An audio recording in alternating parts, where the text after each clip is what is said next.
Bene. Buonasera a tutti, se volete accomodarvi potrei anche incominciare. Normalmente si fa qualcos'ora accademico, quando si va all'università, anche quella della terza età, anche per consentire a tutti di sedersi e godersi tutto ciò che è possibile, chiaramente. Vediamo, perché poi qua la tecnologia non è che sia tutta coerente, e quindi abbiate un attimo di pazienza, perché sta roba qua per esempio non c'entrava niente ed è venuta fuori. Ora, alla luce di quello che è accaduto nell'ultima settimana, chiaramente la mia relazione, che aveva un obiettivo principale, che era quello di informare la popolazione in ordine a quelle che sono le visioni d'insieme di un fiume, no? Il fiume è un corpo vivo, ma al tempo stesso ha delle criticità, e il mio obiettivo era quello di determinare un po' lo scenario attraverso il quale si leggono gli elementi critici di un fiume, e quindi partirei facendo una lunga carrellata. Mi scuso come quelli che non riusciranno a seguire, casomai mi chiedete di fermarmi e casomai di ritornare sugli argomenti, perché ho troppe diapositive e non sono riuscito materialmente in questi giorni qua a ridurle all'osso come sarebbe necessario. Quindi abbiate un attimo di comprensione, vi prego, perché faremo una lunga cavalcata. Prima di tutto devo rientrare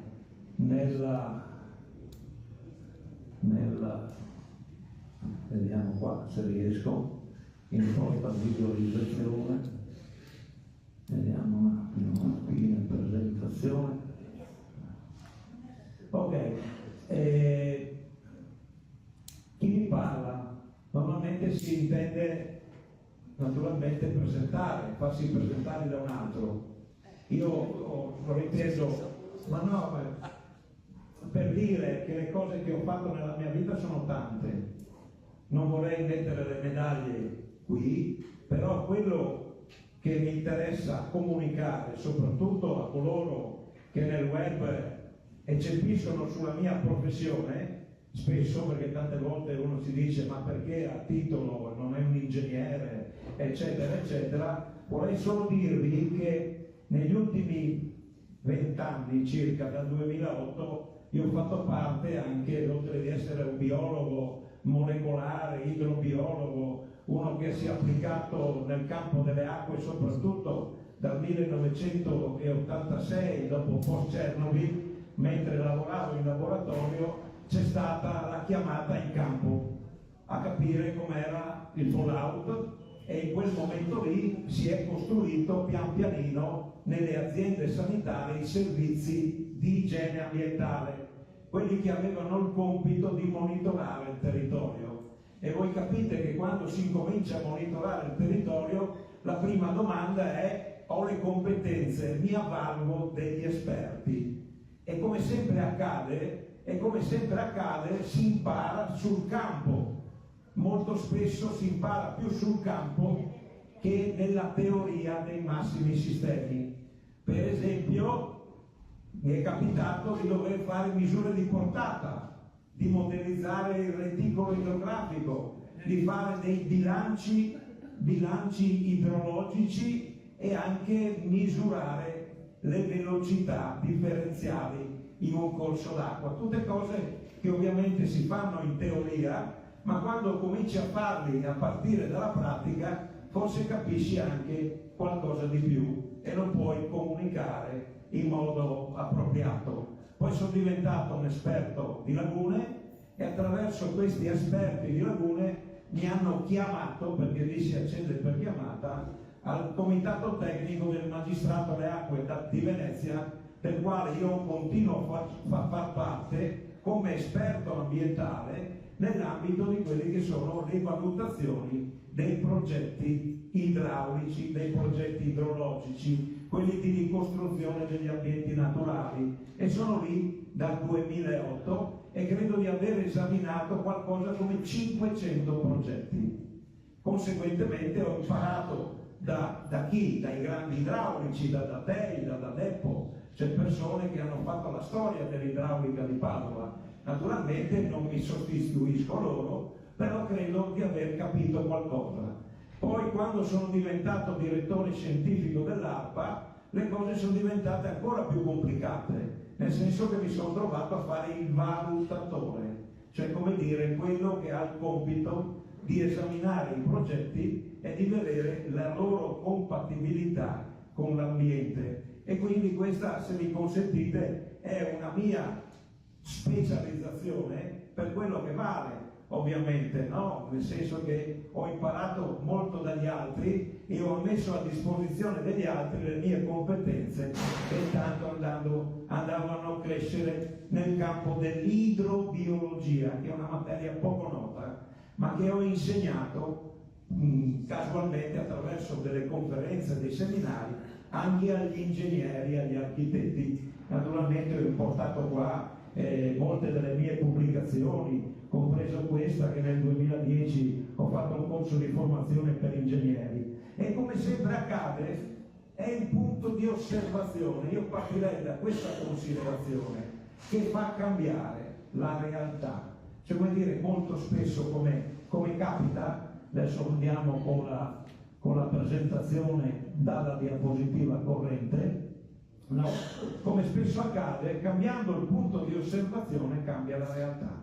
E questa cosa qua io mi sento di poterla portare alla vostra attenzione, perché è stato uno dei leitmotiv non solo della mia vita, ma soprattutto del confronto interprofessionale.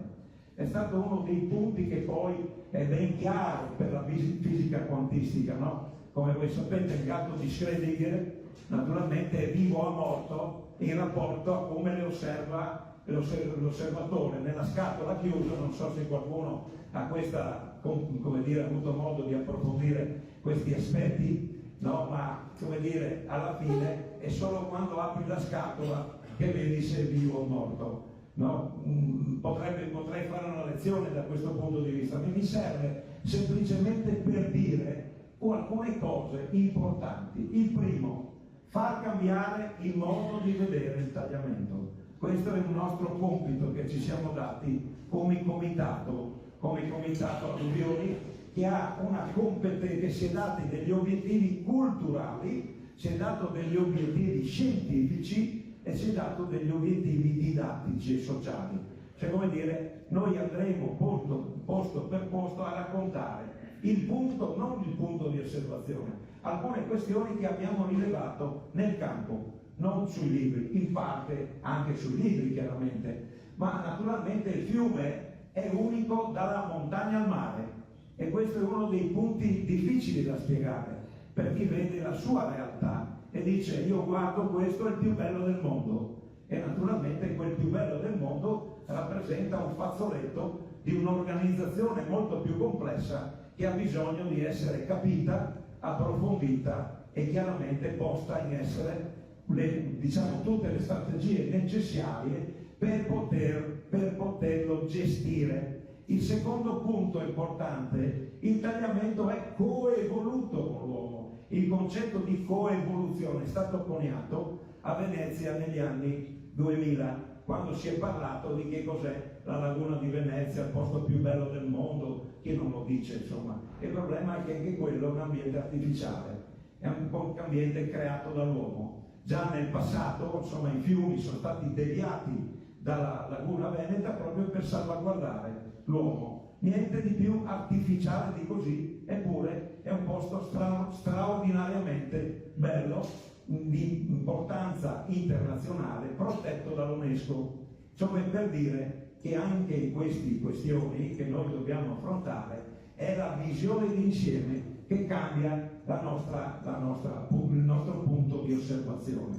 È evidente che noi vogliamo ragionare su cosa il tagliamento sia in rapporto all'uomo, perché l'uomo lo ha caratterizzato per migliaia d'anni, no? E vorremmo parlare non solo della visione poetica, diciamo quella bella estetica, quella che ci fa sentire in sintonia, ma anche dell'altra faccia, quella feroce e rapace. E porto questo esempio che mi è sembrato paradigmatico di come dire, una fattoria, non per criticare, ma solo per esemplificare, come una fattoria bellissima, sicuramente che si avvale della sua vicinanza con il fiume Tagliamento per poter valorizzare se stessa, il proprio prodotto e l'ambiente nella quale vive, e naturalmente parla di cosa? Parla delle piene improvvise e violente, oltre che del bello del proprio tagliamento, facendo riferimento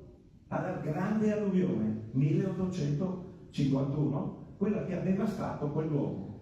Delle altre piene non c'è traccia. Perché? Perché il tagliamento, come dire, viene visto nell'ottica di un segmento.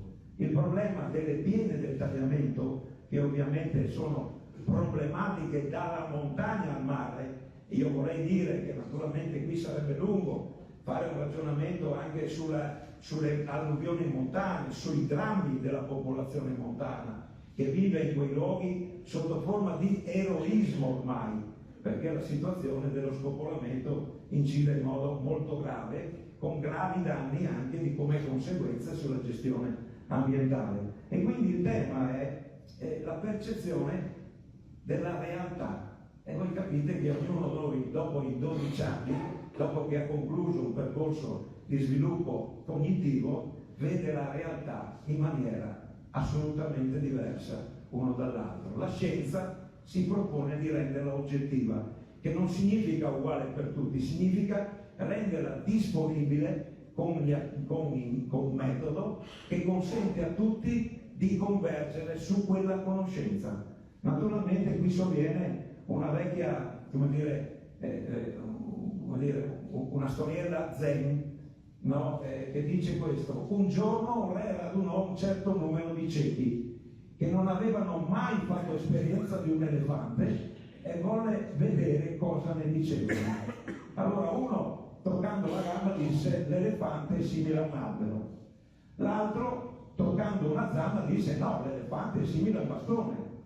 L'altro, toccando la proboscide, disse: ma l'elefante è sicuramente simile a un serpente. Successivo, toccando il ventre, dice: l'elefante è simile a un muro. Uno, toccando la coda, disse: l'elefante è simile a una corda. E in verità tutti si misero a discutere uno contro l'altro, perché avevano avuto un pezzo della realtà e la loro realtà era interpretata dall'esperienza. Ora è evidente che il re disse divertito: è indiscusso che l'elefante è simile all'elefante, ma costoro, per colpa delle loro errate percezioni, non abbandonano i loro errori. Quindi voi capite che questa è la fiaba, come dire, del tagliamento. Il tagliamento è unico, ma al tempo stesso noi lo vediamo in maniera diversa. La seconda considerazione importante è come i miti influenzano la percezione della realtà. Vi è una grossa discussione sui miti, sulla loro positività. I miti servono anche a costruire un popolo, a ritrovarsi su principi, valori, modi di pensare. Però non c'è dubbio che quando talvolta distorcono la realtà, forniscono spiegazioni ad eventi ignoti, dando il senso al mondo attraverso le narrazioni simboliche. Quindi i miti possono anche modellare aspettative irrealistiche, influenzare valori e comportamenti e fungere da strumenti per comprendere e dare significato alla vita. Sebbene la loro funzione principale sia spesso emotiva e simbolica, piuttosto che razionale, influenzano il modo con il quale si interpreta la realtà, sia a livello individuale che a livello collettivo.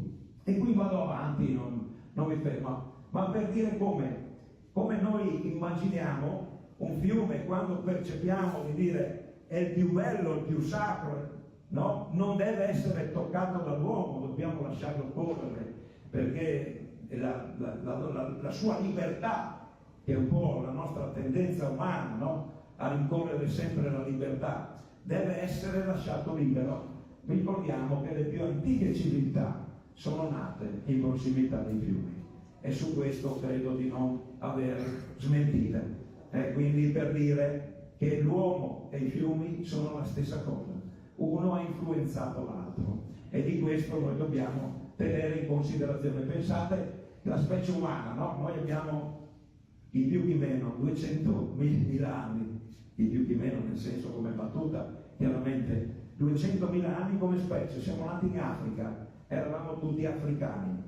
La specie umana, Homo sapiens sapiens, si è sparso per tutto il pianeta, sempre alla ricerca di qualcosa, ovviamente che è l'altra caratteristica della natura umana. Ebbene, siamo passati più volte attraverso questi posti. Questi posti siamo fra il Tigri e l'Eufrate, siamo arrivati lì presumibilmente attorno a 12.000 anni fa e ben 4.000 anni fa c'è stato il famoso, la prima civiltà dalla quale sembra hanno avuto tutte le origini delle successive civiltà, la civiltà dei Sumeri. Quindi è una grandissima civiltà da quale sono nate le lingue, le religioni, tutto il mondo nasce da questa esperienza straordinaria. Eppure è nata vicino al fiume, a dire che il tema è attualissimo ed è di prospettiva. Naturalmente la prima diga ha 3.000 anni, no? Perché qui si pensa sempre che ci siano, come dire, la tecnologia, le grandi opere, grandi questioni importanti. Il problema è come le si rendono compatibili, ma la prima diga è stata realizzata 3.000 anni fa, che per dire che non è una bestemmia, neanche quando si pone il problema della regimazione dei fiumi. E così andando via. Il tagliamento, per essere chiari, se andate a vedere la definizione che dà Wikipedia sul tagliamento, naturalmente prima friulano, considerato l'unico dell'intero arco alpino e uno dei pochi in Europa a conservare l'originaria morfologia a canali intrecciati. Il resto non c'è. Capite, no? Quindi io vedo un pezzo e lo immagino come fosse il tutto. Ed è un problema serio questo, perché è vero, in quel luogo lì, come in moltissime altre parti d'Europa, però qui c'è, come dire, chi l'ha incoronato, è stato declinato come re dei fiumi alpini. Cosa non siano gli altri sudditi non sappiamo, però sicuramente quando io dico è il re, dico una cosa importante, dico che è il massimo. Potrebbe solo il re essere l'imperatore, forse era eccessivo, però questo è un dato che compare per la prima volta nel 2003 in un lavoro del professor Clement Tochner, lo cito perché è letteratura questa con il quale io ho un rapporto civile di confronto scientifico, ma che evidentemente ha comportato di lì a poi tutto ciò che è avvenuto nella favola del tagliamento, che è una bellissima storia, sia chiaro, io sono nato vicino al tagliamento, sono cresciuto col tagliamento, probabilmente grazie al fatto di aver subito le esondazioni ho fatto un mestiere connesso con la vita acquatica, però successivamente dobbiamo arrivare al 2025, pensate, dopo sostanzialmente 20 anni nel quale è tutto sacralizzato, per dire si può fare. Cosa si può fare? Non c'è contraddizione tra conservazione della natura e difesa della popolazione. Noi lo mettiamo in grande, lo scriviamo qua, perché è la prima volta da quando sono successe tutte le discussioni del tagliamento, che ormai sono 60 anni, che si pone in modo, come dire, categorico che la tutela dell'ambiente e la tutela della salute umana devono essere congiunti. Questo io credo vada scritto e rimarcato. Perché? Perché questo signore è una bellissima persona, è diventato un grande diciamo, direttore, però, come dire, lui ha visto fino a ieri, come dire, il tagliamento solo in termini di conservazione. Il re dei fiumi alpini. È evidente, abbiamo avuto 800 firme di illustri ricercatori, tecnici e quant'altro, a difesa di un grido d'allarme, distruggono il fiume, e come no, l'ho firmato anch'io. Quando mi hanno detto si distrugge il fiume, si attiva un segnale di allarme e a questo punto ci si attrezza per poterlo difendere, perché anch'io sono per la difesa del fiume. Che si alzi qualcuno che è contro la difesa del fiume, non credo che nessuno in questa sala sia contro la difesa del fiume. Noi siamo tutti per avere un rapporto pacifico e conviviale con il nostro tagliamento. Noi siamo l'unica parte di questa regione che vive nel fiume, oltre la montagna, cioè scorre lì sotto i nostri piedi, altrove è lontano, bisogna andare a cercarlo a piedi, percorrendo chilometri, perché scorre da qualche altra parte. E qui naturalmente vado via dicendo che quando qualcuno dice che una traversa, come dire, uno sbarramento, che significa qualcosa che viene messo di traverso, ma che non significa che impedisce il correre del fiume normalmente, evidentemente distrugge il fiume. Voi capite che io, dal punto di vista ecologico, dal punto di vista scientifico, comincio ad avere dei dubbi sulla buona fede di tutti coloro che fanno queste affermazioni categoriche. Categorico significa che non ammette repliche, perché io quando faccio un'affermazione così pesante, naturalmente mi assumo anche delle responsabilità. Cosa dire diverso da dire può generare degli impatti importanti. Su questo discutiamo. Quando si dice distrugge tutto, è difficile di trovare qualsiasi che sia disponibile a trovare delle mediazioni, perché è una bomba che butto, no? Una bomba che butto nella discussione e che evidentemente non ammette repliche, non ammette altre soluzioni, e quindi diventa difficile anche trovare le altre soluzioni. Ora, io ho già detto naturalmente che il tratto considerato dall'invaso della laminazione delle piene è il tratto meno naturale del tagliamento. Ne assumo la responsabilità per dirlo. Perché? Perché l'ho studiato. Perché in quella zona, in particolar modo attorno fra Spilimbergo e Pinzano, naturalmente che è una zona bloccata perché ha le pendenze, vi sono pesanti impatti. Naturalmente parliamo di zone che riguardano non solo il confinamento delle scarpate, la riduzione dell'alveo, ma riguarda anche, come si dice, all'agricoltura intensiva, il problema del traffico, lo scarico del depuratore di San Daniele, la scomparsa naturale del subalveo, perché in quei tratti lì l'acqua all'improvviso scompare, e uno dice quello è il tratto più naturale che bisogna difendere.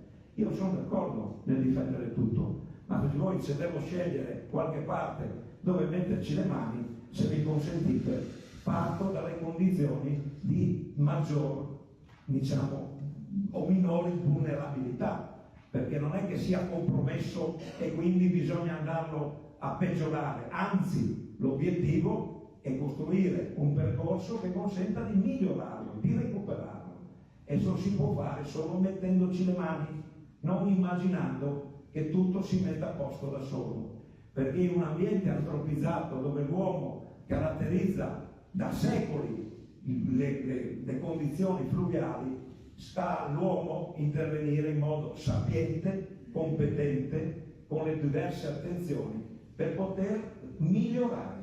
È evidente che qui c'è tutta la discussione del sito UNESCO, no? Capite che se voglio conservare il 100% devo metterci un timbro immortale, di lì non si tocca, e lì capite che diventa difficile ragionare, perché ben altre, io non sono del benaltrismo, sia chiaro, ma se io dovessi dire dove ci sono zone di altissima naturalità nel fiume Tagliamento, non sarebbe sicuramente quello che scorre in mezzo alle case dove corrono le macchine, e nel fiume Tagliamento c'è di tutto e di più, vi assicuro.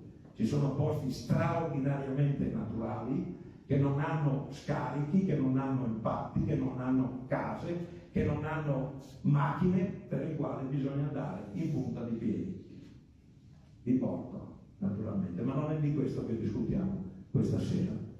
L'altro tema, è evidente che quando andiamo a digitare nel web, cerchiamo il tagliamento ci viene rappresentato come l'ultimo selvaggio d'Europa. Nella nostra percezione il selvaggio già di per sé potrebbe essere un segnale di allarme, no? Perché il selvaggio significa che decide lui come comportarsi. Per fortuna non è così, perché il fiume tagliamento è tutt'altro che selvaggio, ma per dire che queste sono, come dire, le vulgate, cioè quello che si pensa, quello che viene descritto, quello che viene riportato, e viene riportato anche in queste, come dire, riviste, no? Che riguardano la sostenibilità, e poi se uno lo guarda da satellite e vede tutti gli intrecci, si immagina che vincola l'acqua, e invece sono fiumi di ghiaia. Importanti anche questo dal punto di vista geomorfologico, ma l'ecologia fluviale non ammette la discontinuità. Poi ne parliamo. Diciamo, ciò che funziona naturalmente è qualcosa di diverso dalla sacralità, e quando si parliamo del Dio tagliamento sappiamo che è uno e trino. Mi permetto qualche allusione, naturalmente richiamando alle nostre tradizioni, che non sono solo le nostre, insomma, sono quelle Brahma, Shiva, Vishnu, cioè tutto il tre che ritorna nella sacralità del genere umano, della specie umana, evidentemente va considerato, perché il fiume tagliamento ha un'area montana importantissima, ma che precipita a valle in modo rovinoso, ha un medio corso che è anche questo molto pendente, e dopodiché arriva qui stanco, e naturalmente si distende e meandrizza. Perché? Perché qui manca la pendenza, non c'è nessuna possibilità di farlo scorrere più velocemente. Sono 6 metri, pensate, come dire, la pendenza dalla Tisana fino alla foce sono 6 metri di pendenza. Voi capite che quando abbiamo 6 metri di pendenza andiamo a 0,01 un po' più per 1000, no? Cioè significa che muore. Tant'è vero che quando si alza l'acqua, quando si alza il mare, il fiume tagliamento viene, come dire, influito dal cuneo salino. Chi, come me, anche nel passato ha imparato a nuotare nel fiume tagliamento, sa che durante l'estate, in momenti di scigizza, cioè quando c'è alta marea, pieno di luna o senza luna, quando ci sono forti escursioni, il fiume tagliamento si alza quasi di 1 metro, quasi fosse la marea del mare. E non solo, ma nuotando noi avevamo il passarin. No, qua a Tisana si dice il passarin, non c'è più, perché è sparito dal lato Adriatico, perché il mare è caldo ed è una specie naturalmente atlantica che ama il freddo, e veniva su per il fiume nel cuneo salino, perché non è un pesce di acqua dolce, e veniva proprio fino alle spiagge di Gobato, qui davanti alla Tisana. Naturalmente noi andavamo a palmolare, se dice la Tisana. No, vuol dire, sono le cose che ovviamente danno il segno, i segni biologici, si dice. Un osservatore sa che esistono degli indicatori biologici, e questo è l'indicatore biologico del cuneo salino fin dove va. Dopo, più tardi, ho usato il salinometro, il conduttimetro, e sono andato a vedere insieme ai miei collaboratori fin dove è andata, e arrivavamo quasi alla Tisanota, ma lì cambia l'alveo, cambia il modo di vedere, no? In più ha 3 vesti il fiume, che non sono confrontabili, no? Cioè, se noi possiamo immaginare di confrontare l'alveo di Piena con l'alveo di Marra, voi capite che parliamo di 2 fiumi diversi, assolutamente diversi. Uno ha poca acqua e dobbiamo tenerlo, no, su per poterlo continuare a costruire la connettività, perché questa avviene attraverso l'acqua. L'altro chiaramente è un fiume che travolge tutto, è un altro fiume, e ha caratteristiche travolgenti, no? Pesci non dico che muoiono, ma sicuramente tutto ciò che è dentro le isole vegetate, gli alberi, tutto ciò che si è costruito di bello, di articolato, di biologicamente efficace, viene spazzato via. È come dire, allora, di che fiume parliamo? Parliamo del fiume di Magra, parliamo del fiume di Morbida, che è quello che si sciolgono le nevi in primavera e che naturalmente arriva fino al mare, tutto in un filo, quel colore biancastro che da noi si dice color colomba.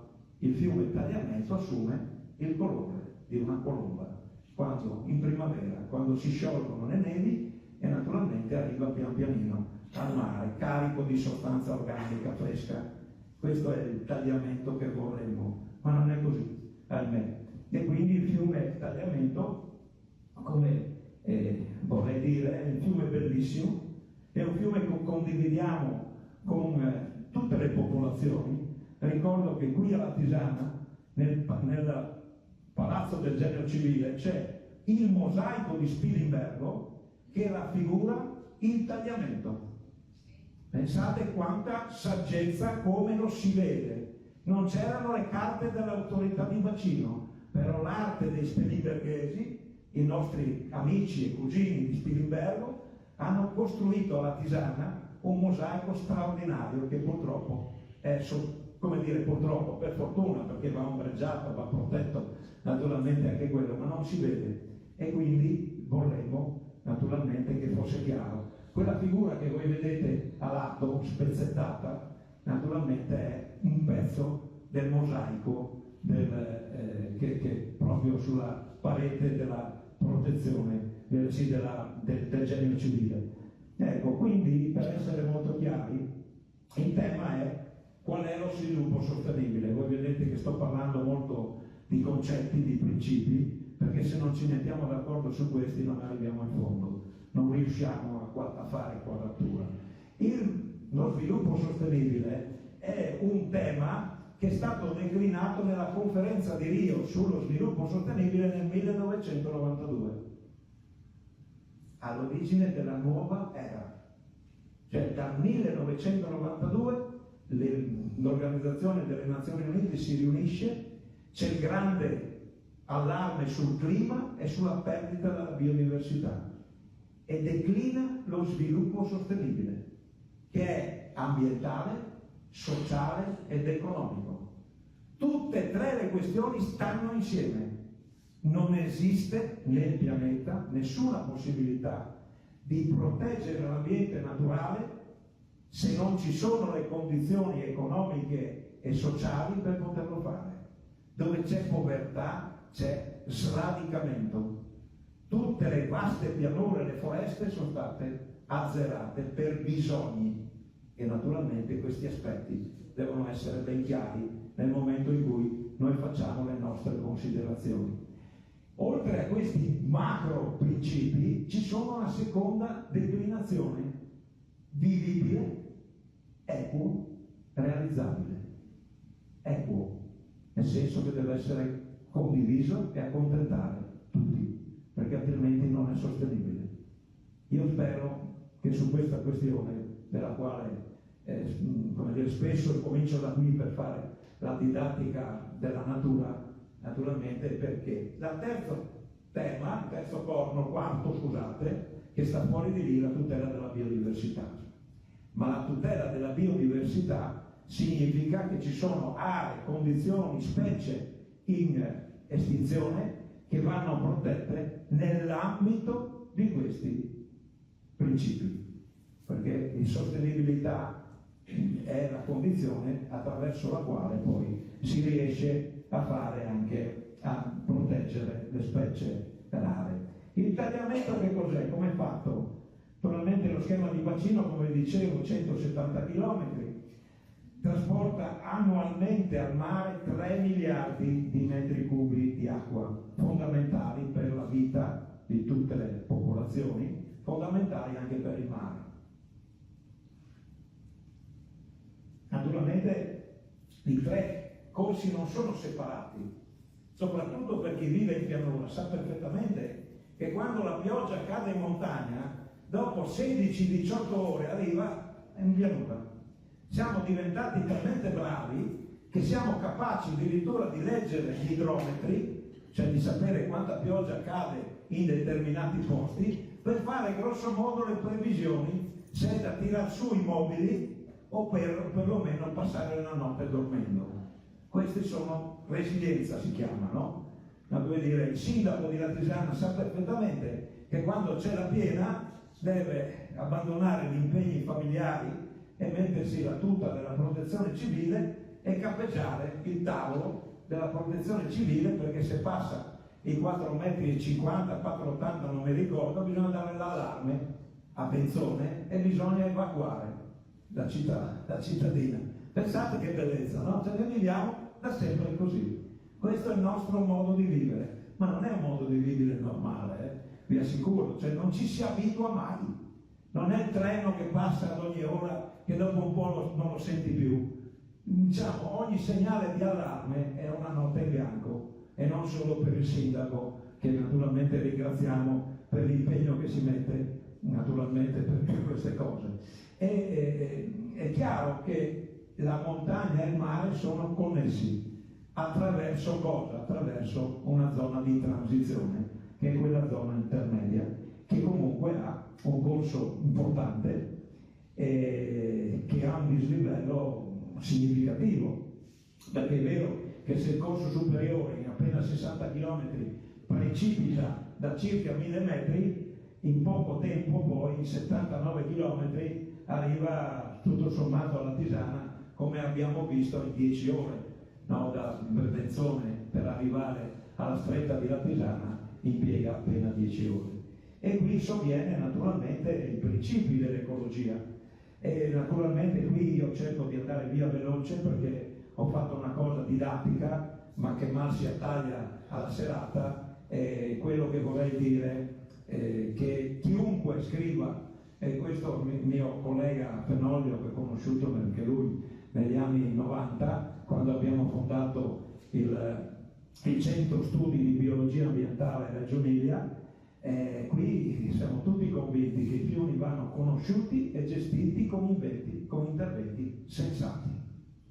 Non vuole tanta scienza, occorre fare un po' di analisi e capire che naturalmente la progettualità che fai è di lungo periodo.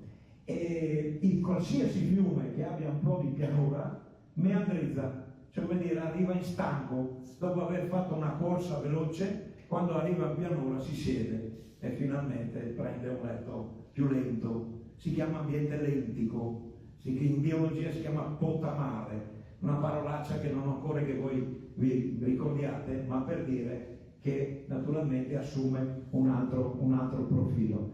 E se dovessimo andare a vedere che cos'è un fiume non è, come si dice giustamente, un percorso rettilineo. È un percorso in natura, non esiste la linea retta, no? Anzi, tante volte ci stupiamo perché la troviamo magari in qualche scenario, no? Esiste la curva, e dopodiché noi non siamo capaci di fare il mondo a curve, tiriamo le linee rette e diventa un problema. Ma se andassimo a vedere l'ecologia fluviale, per esempio, uno dei principi è il continuum river. Cosa significa il continuum river? Significa che dalla montagna al mare ci deve essere acqua. Banale, ve lo traduco così. Ma il continuum river significa che ogni parte del fiume svolge delle funzioni di carattere ecologico. Poi se ne torneremo su questo. Io vado via veloce, vi salto le reti trofiche, ma per dire che ogni parte del fiume ha caratteristiche diverse tra di loro. No, siamo solo noi che siamo della specie umana e abitiamo il fiume dal passo della Mauria fino a Lignano. No, però gli animali si adattano e cambiano il tipo di animale.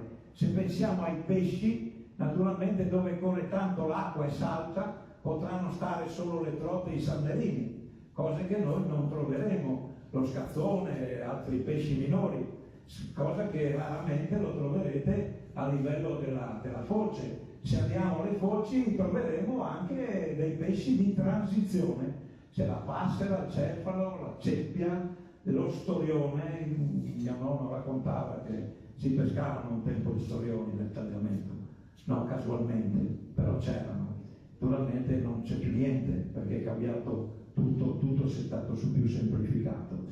E l'altra cosa, questi altri concetti, la spiralizzazione dei nutrienti, che è un concetto importante perché nel fiume tutto ciò che viene buttato è la prima cosa che si butta in un fiume, la foglia che cade.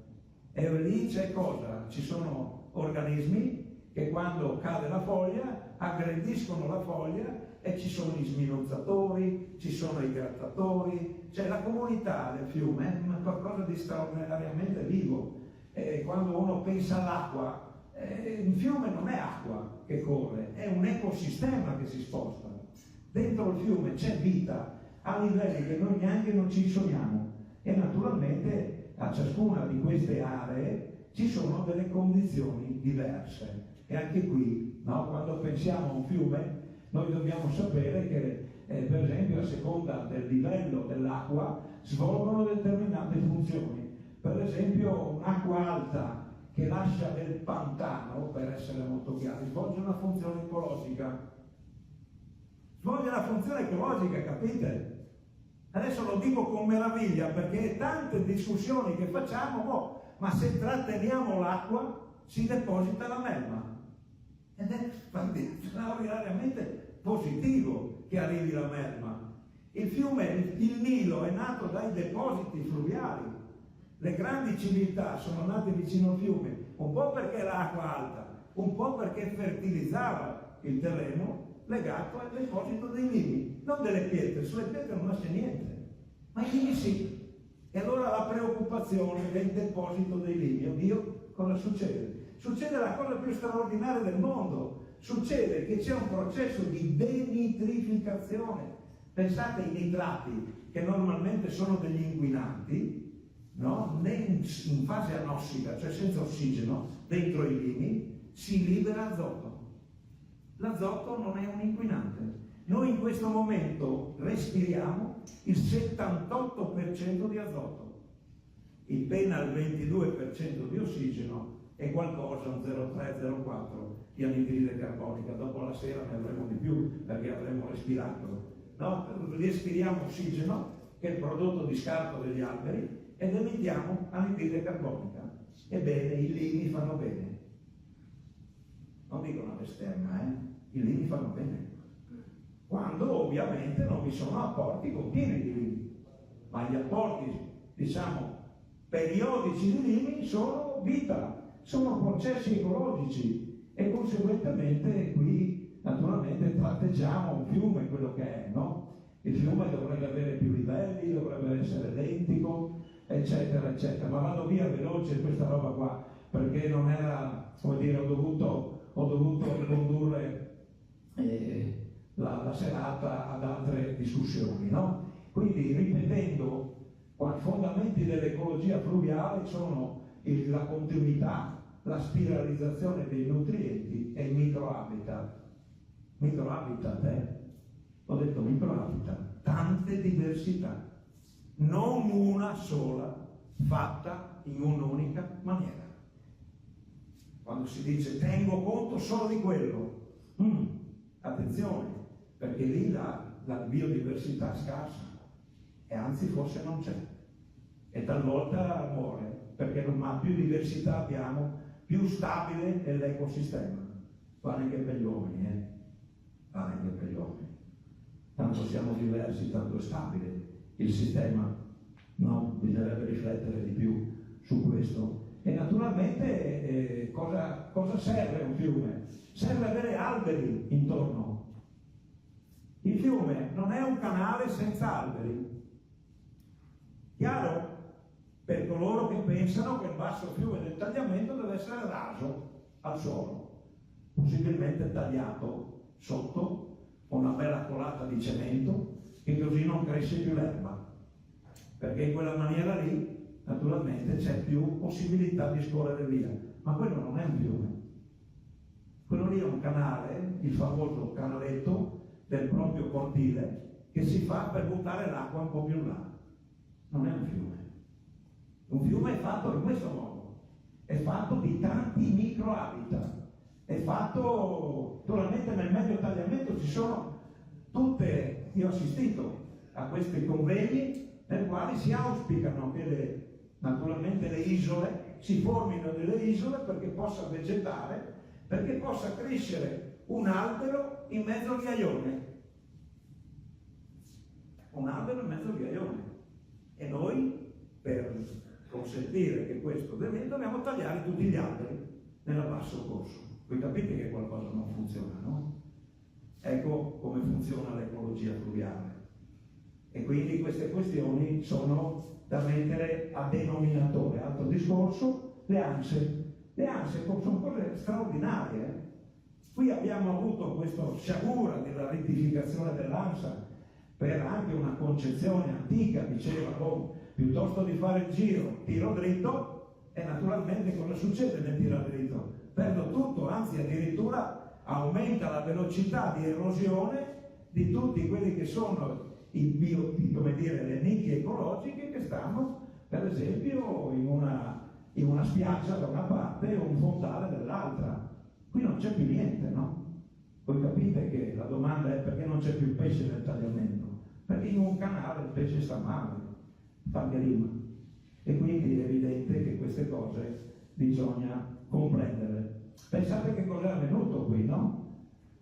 È venuto che per gestire la piena è stata tagliata la più bella ansa che avevamo a disposizione. Cioè noi ragazzini andavamo, non lì, che è terra di riporto, noi abbiamo imparato a nuotare, si chiama la spiaggia de Gobat.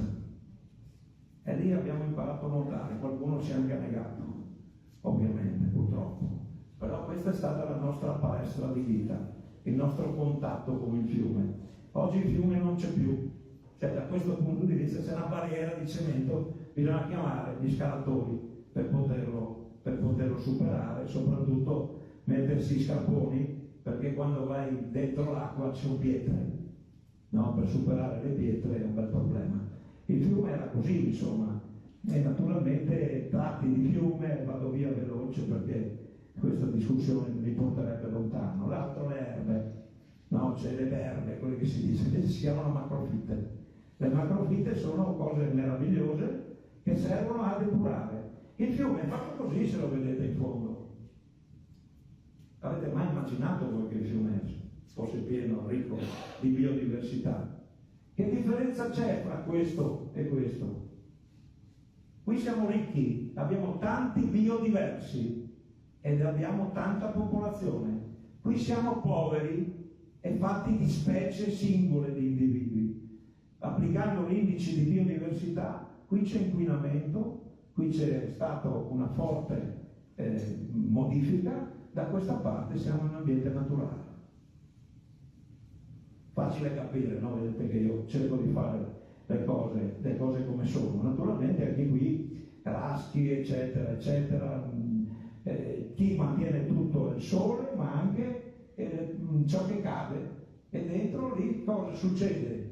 Che naturalmente ci sono degli organismi erbivori che poi producono detrito, ci sono i detritofagi, gli erbivori raschiatori, che mettono a disposizione i predatori di primo grado che poi vengono catturati dai predatori di secondo grado. Chi è il predatore di terzo grado? Siamo noi, che non stiamo dentro il fiume, siamo fuori dal fiume. Quindi per dire che le cose naturalmente le conosciamo nei loro, questa qua l'avete già vista, un'acqua è fatta così. Quindi per finire questa parte, le funzioni ecologiche, cosa serve, cosa fa un fiume? Al di là di portarci acqua, di aver paura del fiume, serve naturalmente a far circolare, cioè come dire un corridoio ecologico. Associato alla macchia di un fiume vengono giù insetti, vengono giù animali, il capriolo è venuto dalla montagna e si associa alla macchia, dove non ci sono alberi non c'è neanche capriolo. Poi c'è la funzione della barriera, la funzione del filtro, ciò che arriva in acqua viene filtrato dalle piante che ci sono, no? C'è anche la sorgente, ma è anche un serbatoio, come dire, si chiama habitat alla fine, no? Queste sono cose che ovviamente faranno addormentare a quest'opera e questo a quest'ora, ma per dire che l'ingegneria naturalistica non è fatta di piante e non è fatta anche di non far niente, è fatta in modo che utilizzando materiali e soprattutto facendo ragionamenti sulla continuità si riescano a mantenere le funzioni ecologiche del fiume, che sono per esempio queste qua, no? Una situazione di asportazione, di miglioramento centro-fiume, la scomparsa di microambienti, dopo un'escavazione soprattutto scomparono microambienti di centro-fiume e si sparpaglia un po' da tutte le parti. Ma vado veloce perché, ripeto, ho già fatto tante di fotografie e cose varie, insomma, no? Quindi cosa sono i fiumi? Sono ponti nell'ambito della connettività ecologica. Quante volte non ho sentito in questi mesi qua parlare, ma se io faccio un ponte si interrompe la continuità ecologica. Dio, avete mai visto un ponte che interrompe gli alberi? Anzi, il problema è che crescono persino sotto il ponte, no? I fiumi che passano sotto i ponti, muore il pesce andando di qua di là? Assolutamente no. Addirittura sulle pile di un ponte si crea un habitat e noi andiamo anche a vedere che in quei posti lì che si creano le pozze rispetto ai raschi che ci sono dietro c'è un altro tipo di fauna. Per esempio i pesci grossi stanno lì, non stanno sul corso del fiume. No, per dire che la progettazione fa importante, e quando io vado a vedere che cos'è un fiume vado a vederlo con il concetto della landscape ecology. Che cos'è la landscape ecology? L'ecologia del paesaggio. Che cos'è il paesaggio? Mica quello che vedi tu, che è diverso da quello che vedo io, no? Oppure il ponte mi fa schifo e invece quell'altro è bellissimo, no? Perché dentro quei ponti lì c'è la nostra storia. Uno vede una novità e dice una schifezza terribile. È vero, ce l'abbiamo fatto 200 anni fa, è la nostra storia, la nostra meraviglia. Capite il discorso che si connette con quello precedente? Ma è il mosaico degli ecosistemi. Quindi le tessere, che qui per esempio è un paesaggio. Questo è un paesaggio, ma come lo leggo io? Ah, che bello!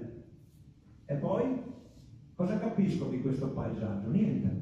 Se vado invece a vedere la foglia di una pianta che mi dice che pianta è, se vado a vedere un albero che tipo di diverso è, che funzione svolge, se vado a vedere naturalmente un fiume, che funzioni ecologiche svolge. Spero di essere, diciamo, centrato, no, su questi aspetti, perché l'approccio al paesaggio è un approccio importante, perché pensate che qui, no, cosa hanno costruito per esempio in Finlandia? Hanno deciso di fare una cintura verde transeuropea, 8500 km di un corridoio ecologico, per dire che hanno costruito il modo, noi andiamo in macchina, in motorino o in aereo, e qui hanno costruito le connessioni attraverso fasce verdi, no? Ma la stessa cosa per esempio non è stata fatta per un'autostrada, questa in Canada.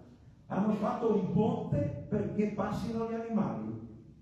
No, chi avrebbe pensato? Oppure questo meraviglioso in un'isola dove fanno, come dire, i sottopassi per i granchi. Non sono fatti di materiale naturale, sono tubi e pezzi di cemento, ma servono per quegli animali per poter muoversi, per poter connettersi. E naturalmente qui il tagliamento, come voi sapete, svolge assieme agli altri fiumi meccanismi di connessione fra la fascia alpina e la fascia naturalmente del basso del mare, no? Dentro i quali vi porto per ultimo questa traccia qui e riguarda la traversa sbarrante, no? Uno dice c'è una traversa, non passa più l'acqua, c'è una diga. Poi quando si parla la diga uno dice no, la traversa attraversa, se forma una diga evidentemente vuol dire che non passa più l'acqua. Ma se io ho bisogno di trattenere quell'acqua lì, di deviarla come è accaduto nel nostro tagliamento, per irrigare la campagna, come succede, vedremo adesso all'altezza di Ospedaletto, se non passa più l'acqua faccio il corridoio. Ingegneria naturalistica si chiama. Che cos'è l'ingegneria naturalistica? È fatta di materiali vivi, non è fatta di fantasie, insomma, no? E poi arrivare naturalmente fino a quello che, scusate qui, naturalmente quello che è la pendenza, no? Se pensate a un fiume, le sue funzioni ecologiche non sono solo quelle di portare acqua in superficie, ma sono anche quelle di rimpinguare le falde. E le falde sono il più grande serbatoio messo a disposizione dalla natura. No? Quando pensiamo, cosa facciamo per la siccità? Facciamo dei grandi serbatoi? No, ce li abbiamo già. Dobbiamo solo riempirli in modo tale da consumarli quando ci servono. Questo è l'altro grande tema. E naturalmente le falde in Friuli sono sotto le linee risorgive, danno luogo ai fiumi, ma poi ci sono le falde più profonde che servono per gli acquiferi, per poter garantire l'irrigazione e gli altri usi. Naturalmente anche queste acque profonde si caratterizzano, sia chiaro, e naturalmente queste acque profonde vivono nel momento in cui noi decidiamo di non cambiare, di non fare lo sbilanciamento. Lo sbilanciamento che cos'è? Estraggo di più di quello che è carico. Questo è un punto fondamentale. Ma allora si può immaginare che quando c'è la siccità che porto via, devo avere i serbatoi pieni fatti per tempo. E quindi anche questo è un altro grande tema, quella di ricarica delle falde. Ci sovviene la direttiva quadro 2060. Che cos'è la direttiva quadro 2060? Nonostante che l'Europa sia così vituperata, in campo ambientale ha fatto delle leggi straordinarie. La direttiva quadro 2060 dice sostanzialmente una cosa, che bisogna impedire il deterioramento degli ecosistemi acquatici, bisogna fare un utilizzo idrico sostenibile, bisogna ridurre gli scarichi e naturalmente eliminare le sostanze pericolose e anche diminuire l'inquinamento delle falde. Non solo l'acqua che scorre, ma anche quella che c'è in profondità. Attenzione però, dice anche la direttiva quadro, mitigare gli effetti delle inondazioni e della siccità. Chiaro? Siamo sotto il cappello dell'Europa dal 2000. Chi ha operato per questo sa quanto difficile è stato fare questo lavoro qua. Io ci ho lavorato insieme all'autorità di bacino negli anni, alla fine degli anni 2000, e vi posso assicurare che è un lavoro molto complicato, perché poi per giudicare bisogna essere d'accordo su come lo misuriamo, perché una cosa è mettere dentro un conduttimetro e vedere la conducibilità dell'acqua quanti sali ha. Quando parli di funzioni ecologiche dobbiamo avere gli indicatori, fauna ittica, macrofite, diatomee, e su queste basiamo gli indicatori di qualità dell'acqua.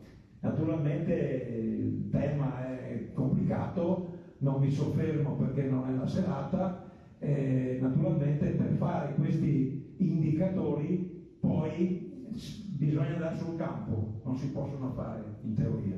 Bisogna fare campo, campionare, vedere, ricercare, sono ore e ore e ore e decine di tecnici formati, non gente improvvisata. Questo è stato il lavoro che ho coordinato nell'ARPA e quindi naturalmente come valutare c'è un metodo che si chiama DeepSeer, determinanti, pressioni, stato, risposte. Tenetelo in considerazione perché questo è il metodo con il quale si giudicano anche gli effetti delle attività umane, comprese le traverse, compresi gli interventi di regimazione. Cioè quello che voglio essere chiaro con tutti, no? Qualsiasi opera si faccia nel tagliamento non può peggiorare lo stato di qualità.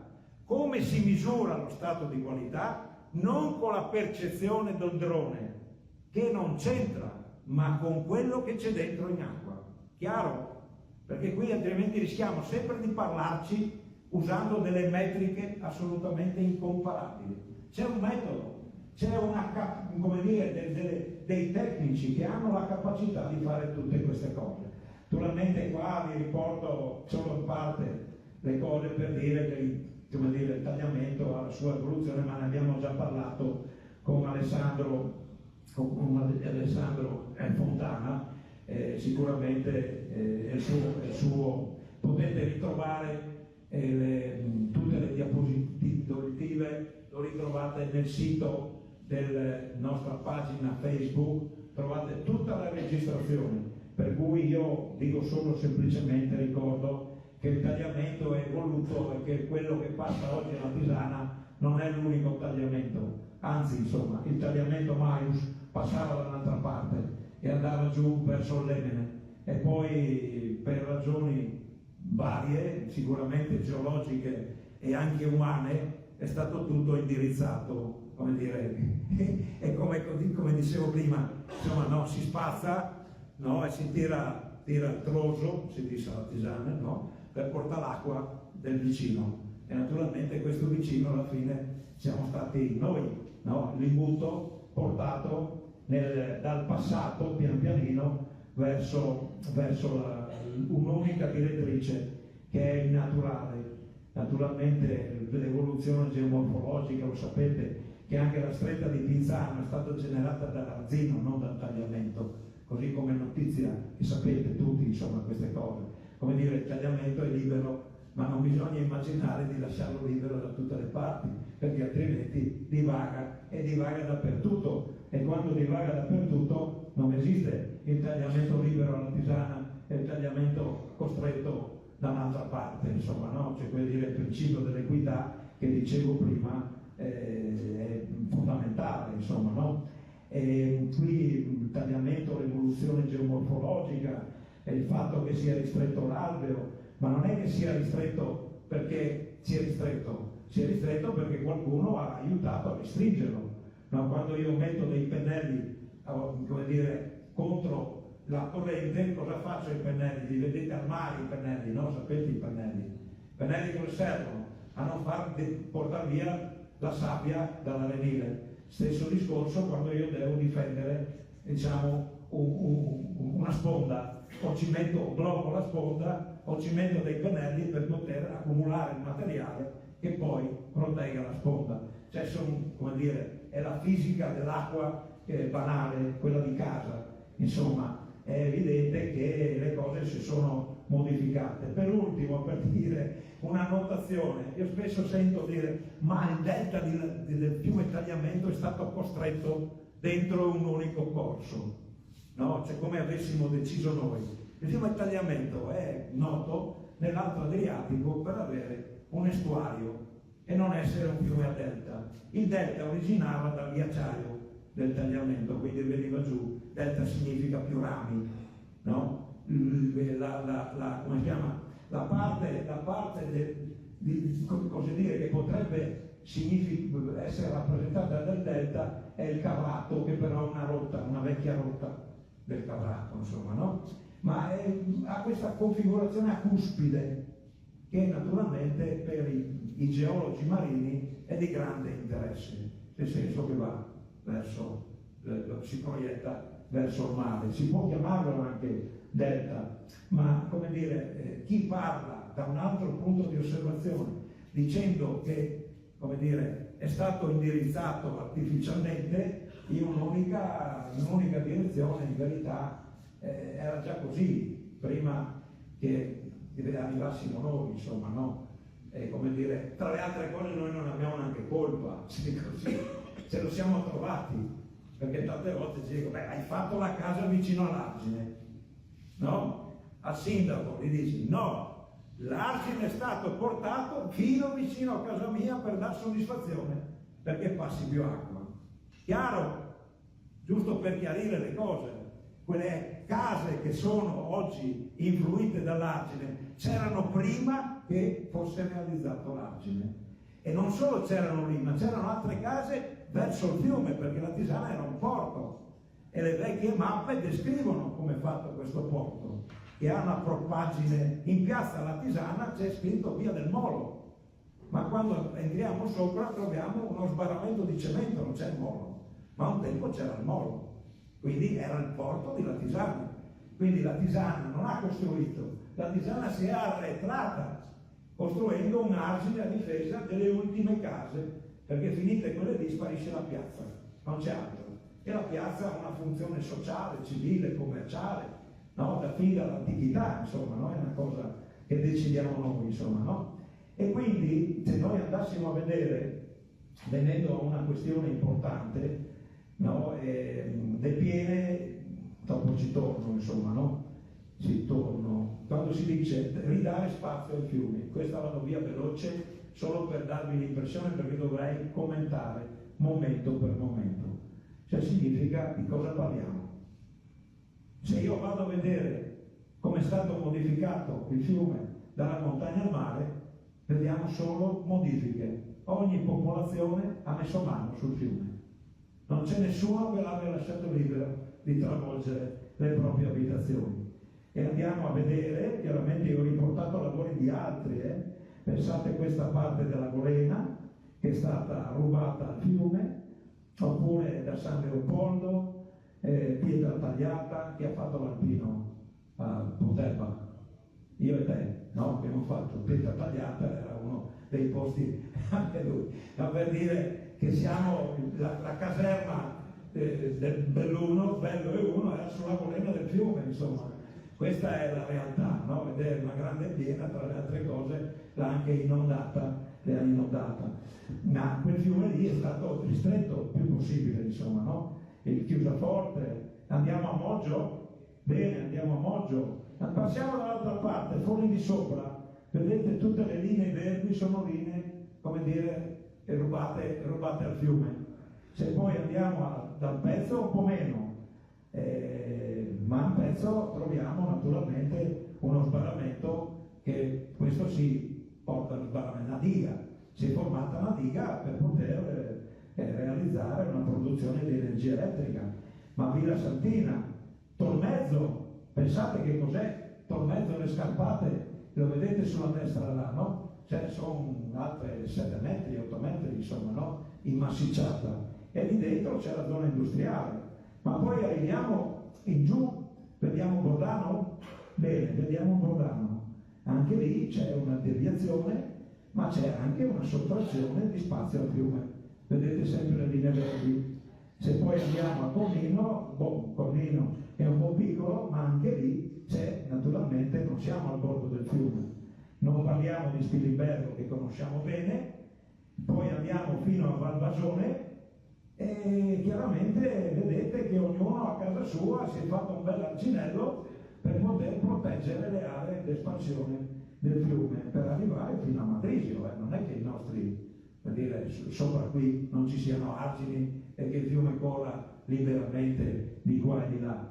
In ogni posto c'è un argine ed è fatto per la coabitazione.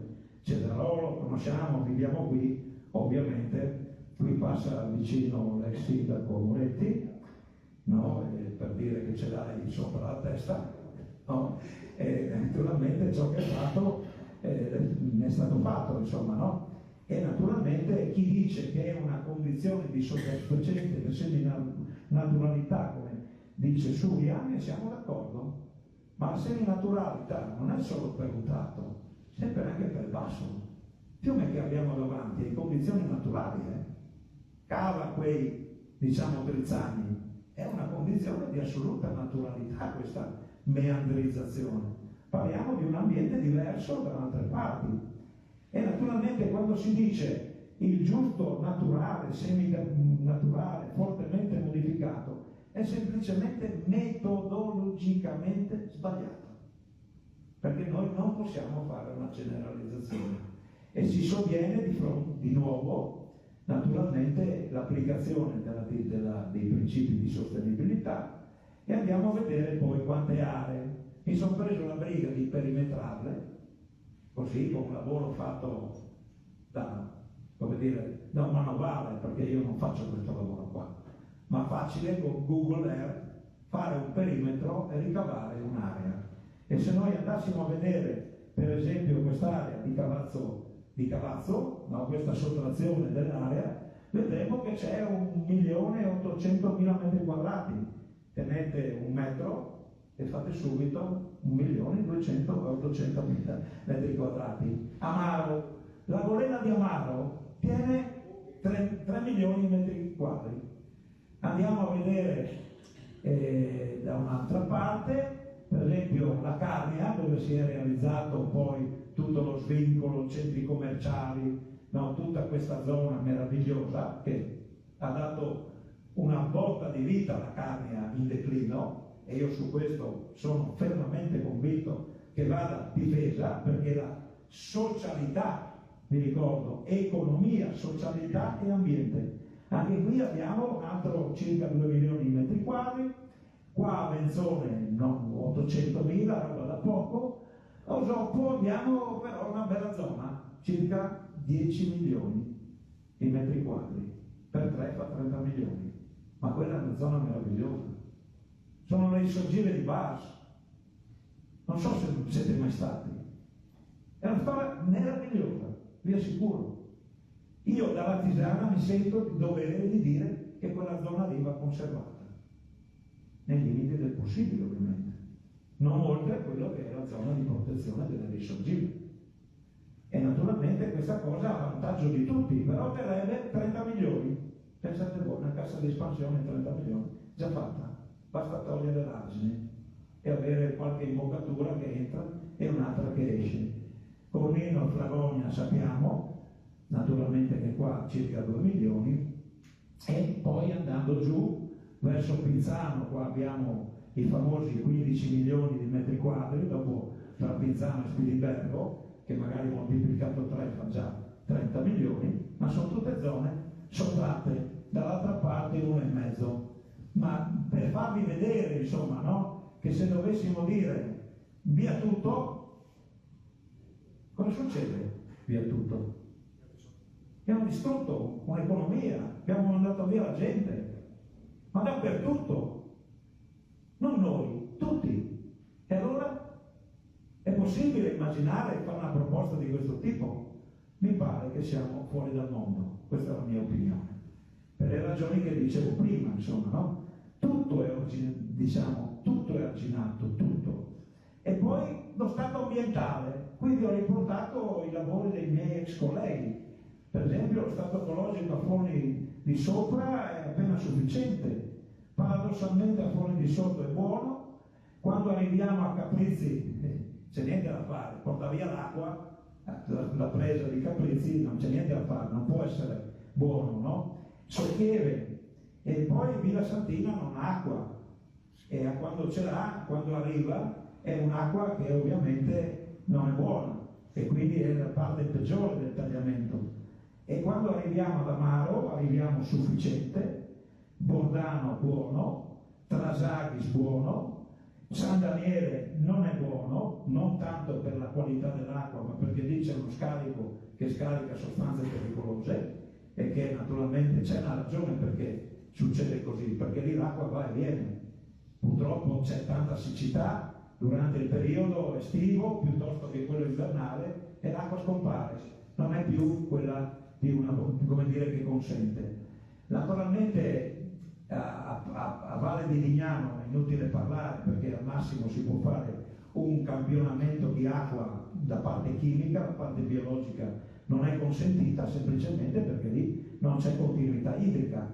Bisogna arrivare fino a San Vito, Ponte Rosso, lì abbiamo gli scarichi industriali, abbiamo un continuo cavamento dei cavatori, e anche lì siamo sufficienti. Località Belgrado, qui c'è un grosso discorso di risalita delle risorgive che sono influite dai nitrati di origine agricola. Sarebbe una serata da discutere, per arrivare alla Tisana, che il fiume non ha scarichi, non ha niente di niente, però il fatto che sia semplificato e che sia stato influito dal cuneo salino, che quindi va dentro sotto, ha semplicemente semplificato le funzionalità ecologiche. Quindi, come voi vedete, il quadro di classificazione soprattutto non è in miglioramento. Questa è la cosa che non fa bene. E dove sono i problemi? Le pressioni ambientali, come dicevo, sono quella del cuneo salino. Man mano che arriva poca acqua, più cresce, no? Voi sapete questi principi. Cuneo salino, per essere chiari, è acqua di mare che entra sotto l'acqua dolce, è più densa, conseguentemente l'acqua dolce si stratifica sotto l'acqua di mare. Ne ho già parlato precedentemente di come il Passarin arrivava fino alla spiaggia di Gobato, ma oggi presumibilmente con minor acqua c'è una risalita ulteriore. E il tema vero oggi è la siccità. La siccità è un'emergenza ricorrente ormai quasi annua. Vi faccio vedere cos'era oggi, queste settimane, cos'è stata. Qui abbiamo una foto da satellite della derivazione di Ospedaletto. La derivazione di Ospedaletto naturalmente è l'acqua che viene portata via per l'irrigazione della bassa friulana. E qui quando cavi l'acqua da lì non va più giù. Se io vado a vedere il 3 luglio il 2022, il 3 luglio del 2025, foto da satellite, abbiamo 19 km di secca praticamente che nasce fra Pinzano e Spilibergo e riemerge a Camino. Quindi pensate che razza di pressione. La siccità è un tema rilevantissimo nel tagliamento. Quindi quando parliamo di naturalità, io non sono d'accordo nel lasciarlo andare così, perché questo non è continuità ambientale, no? Bisogna capire cosa fare, ovviamente, perché poi si diminuiscono anche i livelli di falda. Questo qua è il pozzo di Forcate a Fontana Fredda, che è un po' l'indicatore di quanto si sfruttano e quanta siccità c'è, e poi c'è l'idrogeologia, eccetera. Arriviamo alle questioni delle piene. Naturalmente tralascio tutto il tema della derivazione di caprizi. No, capite che il tagliamento è tutt'altro che naturale, no? È usato per produzione idroelettrica, per poter produrre nell'ambito delle golene, c'è di tutto e di più. Il fiume è bellissimo da conservare, ma come dire, da conservare in modo attivo e da protagonismo. Pensate, questa è la presa di Ospedaletto, no? Questo qua porta via tutto ciò che è disponibile, perché bisogna irrigare la campagna e naturalmente lo si fa anche durante il periodo invernale quando non serve, mentre sarebbe opportuno rilasciare in modo tale che si rimpinguino le falde. Giusto per capirsi, c'è molto da fare e c'è molto da decidere, no? Ma c'è anche la derivazione di Villanova di San Daniele, no? E c'è questo, scusatemi, io su questo ci ho passato un paio d'anni della mia vita, ed è poco noto, ed è il canale scolmatore del Corno. Ne avete mai sentito parlare? Il canale scolmatore del Corno è uno degli obbrobri che è stato fatto sulla pelle del tagliamento, di così per non perdere i cittadini. Cioè il Corno fluisce nel sistema come dire, San Daniele Stella, cioè il suo bacino naturale è lo Stella. Periodicamente, anche con frequenze di qualche anno, come dire, c'è l'allagamento della campagna.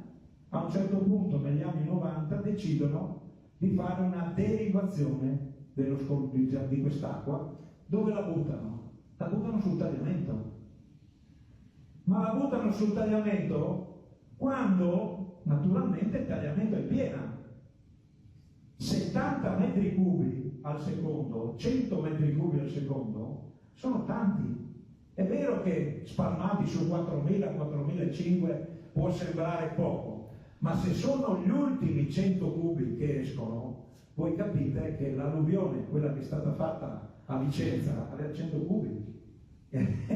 Per dire, non parliamo di migliaia di cubi, parliamo di quel tanto che serve per sconvolgere una realtà. Questa progettazione è stata fatta tra le altre con i soldi dedicati alla sicurezza del tagliamento. La terza legge del terremoto ha dedicato circa 290 miliardi di vecchie lire alla sicurezza del tagliamento, perché si parlava in quegli anni lì del famoso sbarramento di Pinzano, eccetera, eccetera. C'è stato l'amendamento dei parlamentari friulani per dare sfogo anche ai bisogni di sicurezza del tagliamento.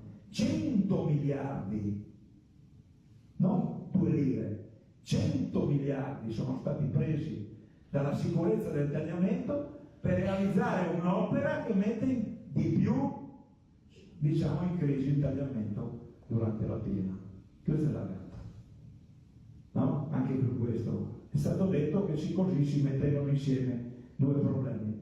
Arriviamo alla direttiva alluvioni, quella che forse interessa più, scusate se sono stato lungo, ma mi premeva puntualizzare alcune questioni, senza le quali poi la discussione non diventa oggettiva.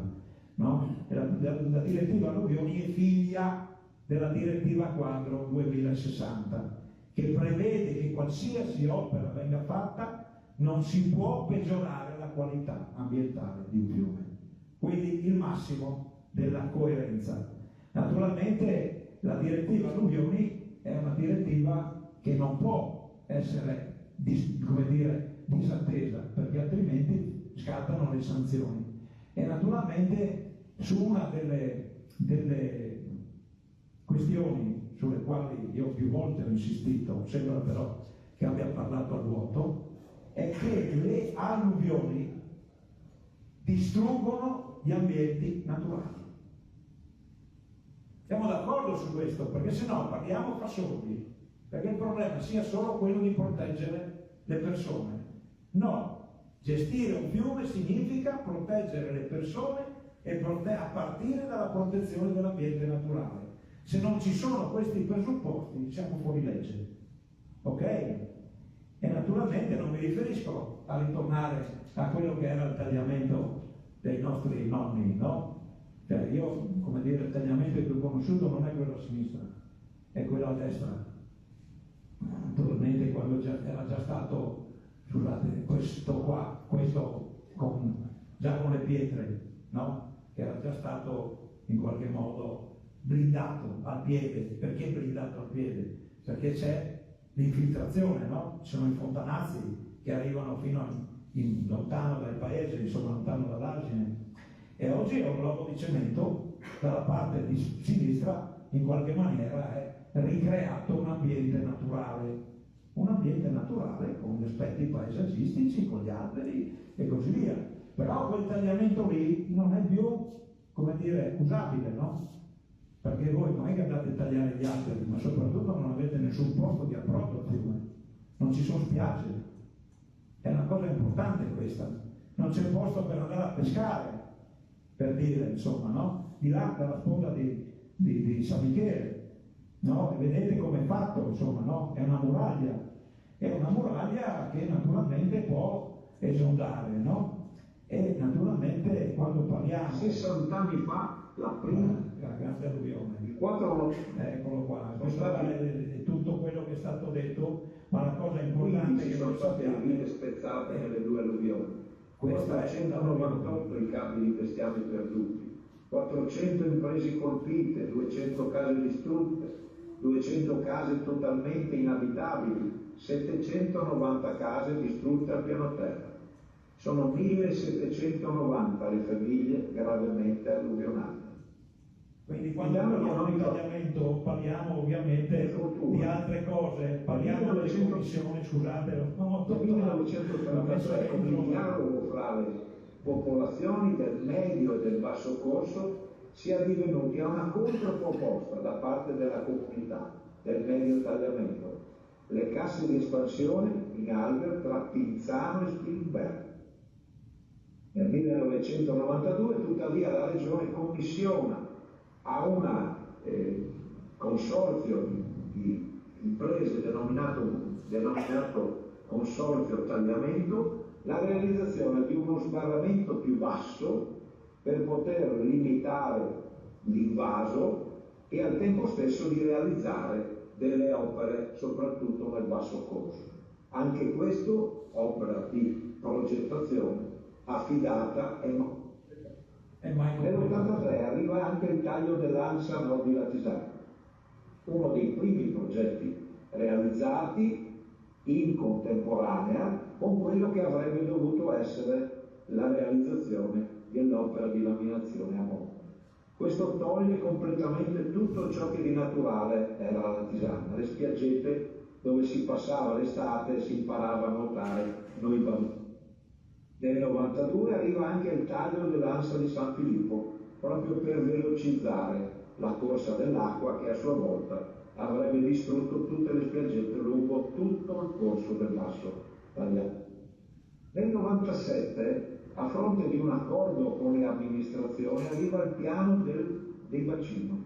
C'è la prima volta che c'è un piano organico che prevede opere dalla montagna, sostanzialmente dal Medio Friuli fino al Basso Corso, con la ricalibratura dell'incide del Cavrat, fine alla prima cassa di espansione, poi lo scolmatore carrato, poi di nuovo un'altra cassa di espansione, per arrivare poi un completamento della sistemazione delle arriva alla gara di incarico e l'incarico non viene assegnato.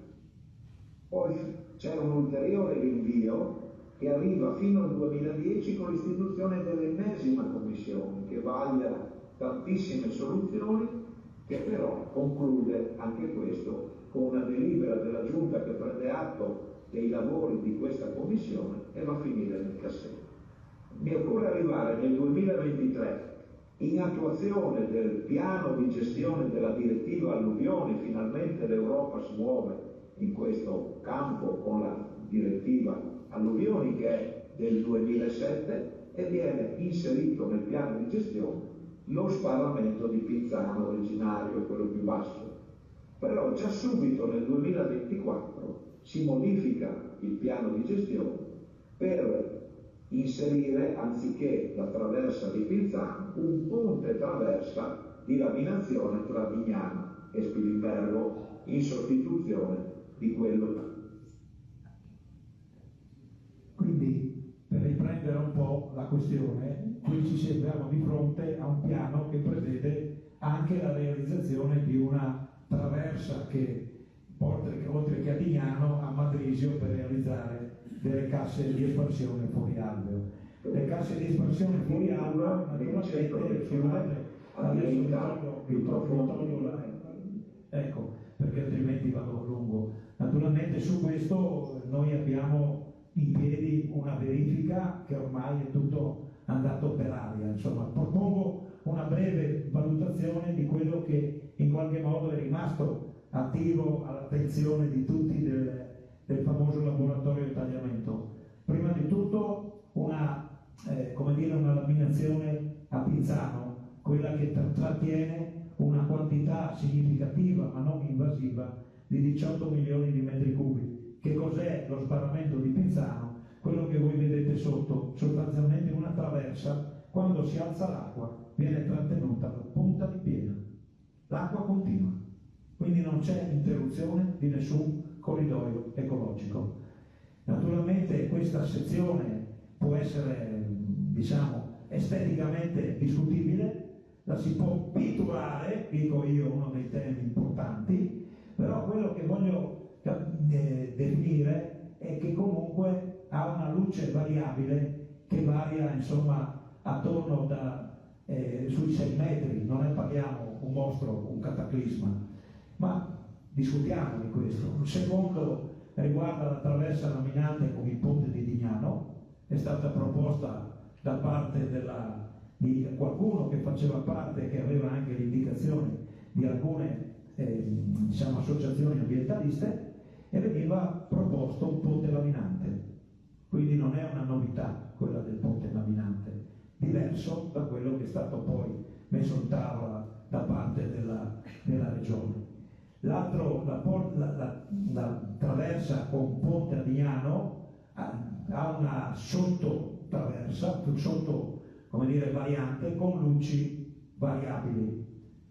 Poi c'è anche la cassa di espansione di Vignano, è stata persa nella memoria, non se ne parla di sta roba qua, però nell'ambito del progetto laboratorio di tagliamento c'è anche una proposta fuori alveo, quindi non è una novità, non è qualcosa di drammatico, però è stata progettata in via preliminare, come tutto ciò che è stato detto nell'ambito del laboratorio di tagliamento. Ci sono naturalmente altre cose e soprattutto questo simpatico sbarramento Ronchis Canale Fossalone. Naturalmente fra la fantasia non ha limiti. Il canale Fossalon, come dire, viene fatta una traversa sopra l'Artisanota e poi viene collegato, no scusate, qui siamo già con la presa, viene collegato a cosa? A un canale che verrebbe realizzato sullo stesso tracciato del canale Fossalon per andare dove? Per andare a finire in laguna, 500 metri cubi scaricati sulle foci dello Stella. Voi capite, no? Cioè ci vuole fantasia, veramente. Se parliamo di una delle zone più pregiate, non dico del mondo, no? Ma sicuramente dello spazio mediterraneo, perché questa zona è protetta dalla Convenzione di Ramsar del 1973, a dire che parliamo di qualcosa che era difficile immaginarlo. Parliamo di uno scolmatore di 500 cubi poi, non parliamo di robe di 1000 cubi, cioè vuol dire in laguna dove tutti sanno che l'apporto di sedimenti potrebbe causare drammi. Parliamo naturalmente di quel qualcosa che a suo tempo l'autorità, il Doge di Venezia, la Repubblica Veneziana, ha fatto levando il fiume Sile e lavando il Brenta dalla laguna, perché quello che arrivava in quegli anni era veramente uno scarico di detriti assurdo. Naturalmente qui c'è anche la fantasia, parliamo di uno scarico, di un collegamento fra il Pella e l'Isonzo via Torre. Voi capite, anche qui siamo nell'ambito della fantasia pura, insomma, no? Pensate cosa significa già l'Isonzo è in crisi e ci buttiamo dentro altri 500 cubi, no? E poi ci sono naturalmente alcune cose più simpatiche che riguardano le tasche di espansione golenale, molto interessanti ma poco efficaci, nel senso che la laminazione che viene a essere immaginata non tiene conto delle necessità, tant'è che lo stesso progettista dice sì, si può fare a condizione che venga fatta un'opera di laminazione a monte. E questo è un po' il ritornello di tutti, perché quando si dice facciamo uno scolmatore una volta c'era il precavato, adesso siamo l'Artisanota Laguna, no, l'autostrada l'Artisanota Laguna, tutti quanti dicono a condizione che, cioè come dire, a condizione che ci sia un'opera di laminazione a monte. Questo potrebbe al massimo sfiorare poca cosa perché manca dipendenza e soprattutto non riesce a mitigare la piena. L'altro, questo è carino, è la palancolata in alveo. Diciamo, nell'ambito di questi progetti viene a essere proposta da parte dell'ingegner Pascoli una serie di palancole, di traverse. Palancole, voi sapete cosa sono? Sono naturalmente delle strutture in ferro che vengono, sono quelle che circondano i territori di lavoro all'interno dell'acqua, no? Infigi queste palancole in modo tale da limitare l'arrivo dell'acqua, no? Quelle che trovate in Porto Amarano, quelle che trovate soprattutto in ambiente lagunare, sono pezzi di ferro che vengono infissi dentro il sedimento e vicino viene sostanzialmente fatto una sorta di recinto. Naturalmente qui è un po' da ridere, nel senso che naturalmente una palancola di traverso con la forza dell'acqua è una cosa che forse può andare bene per mitigare poche cose, ma sicuramente non incide sulla reale portata, insomma. Anche qui poi c'è uno scolmatore proposto da un altro progettista, sempre che riprende il principio dello scolmatore carrato, dello scolmatore l'Artisanota, e naturalmente anche qui dice si può fare a condizione che venga fatta un'opera di laminazione. L'ultimo, il più simpatico, dell'ingegner Damiano, no? Che naturalmente con il quale abbiamo un'interlocuzione importante, che naturalmente dice che il ponte di Pinzano non si dà da fare la traversa, la traversa di Pinzano nel ponte di laminazione, perché hanno un grande impatto, perché rompono l'ambiente, eccetera, eccetera, però la proposta che viene è quella di fare un bel canalone per portare tutta l'acqua di piena in laguna. E allora forse non ci capiamo di cosa parliamo, no? Cioè quali sono le priorità, come dire, i criteri di giudizio di che cos'è ambiente, di cosa vogliamo proteggere e così via, no? Lo cito naturalmente in modo polemico, ma simpaticamente polemico, perché evidentemente c'è una non conoscenza, io la giudico una non conoscenza, soprattutto questo aspetto, quindi volentieri ci confrontiamo, però queste cose sono importanti. L'altro tema aperto, questo sì, è la ripartizione della piena fra il Caprato e il Basso Corso. Tema aperto perché dall'inizio doveva essere sgondato 2500 cubi sul Caprato e 1500 naturalmente sul Basso Corso. Adesso l'ultimo progetto ha invertito gli andamenti con una, come dire, non c'è una forzatura politica, io lo ritengo, c'è un ragionamento tecnico dietro. L'abbiamo sentito anche sabato scorso, siamo andati in Brussia a sentire i rappresentanti di quelle riserve naturali, Lega Ambiente, abbiamo sentito Petti, abbiamo sentito naturalmente i gestori delle riserve naturali e naturalmente anche quel posto lì, come tutti, ha una grande naturalità.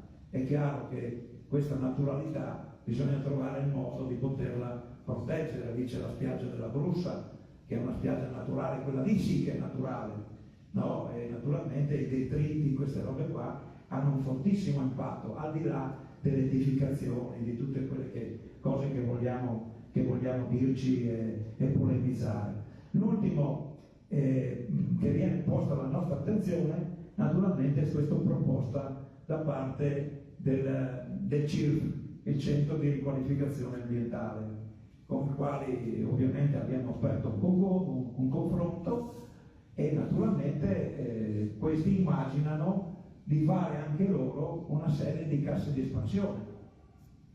Cioè torniamo al discorso delle casse di espansione, perché immaginare di togliere semplicemente una sponda perché questa sia solida da sola non funziona, no, bisogna fare opere.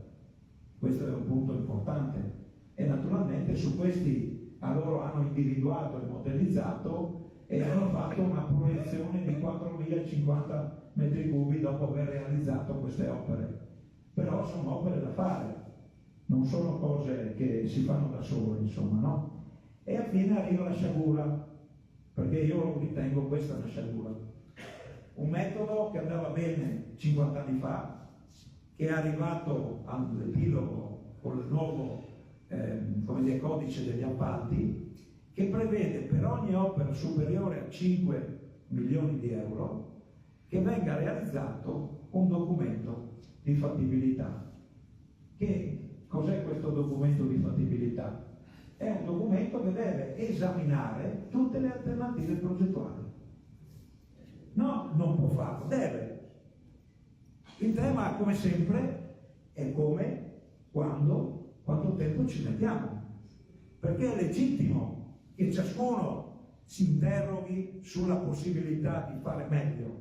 Però la vita mi ha insegnato che il meglio è nemico del bene.